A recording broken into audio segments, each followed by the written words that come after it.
I just finished watching A Tale as Old as Time about a family suddenly stricken by grief who decides to try and bring back the person that they just lost.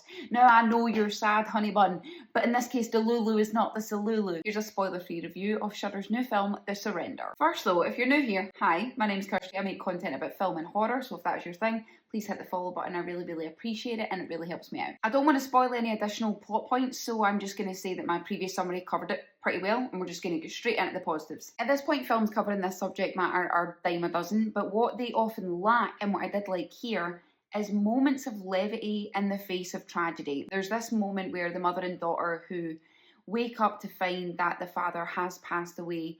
One of them makes a really inappropriate joke and they just, excuse the pun, die laughing. I do find films and TV shows showcasing grief can sometimes take themselves too seriously and sort of forget that it's human nature to want to alleviate some of that uncomfortable tension in those situations. There's also some decent moments of tension building, as well as some really gnarly looking practical effects if you're into that. And our two leading ladies put up a good fight performance-wise, both in the mother-daughter relationship and as independent characters. Which says a lot for them, by the way, because they're dealing with my main negative, which is a freaking weird script. And I don't mean weird in a good way. The dialogue feels far too matter-of-fact in places, especially when it's a circumstance that's so deeply rooted in human emotion, it just doesn't match. And the pacing also feels like it should have been totally swapped around. Like, you are an hour in to this 90-minute film before things start heating up, and then they expose you to some really funky, weird concepts in that last 30 minutes, and I really wish they'd spent more time exploring and developing that, rather than the fairly pointless, slow burn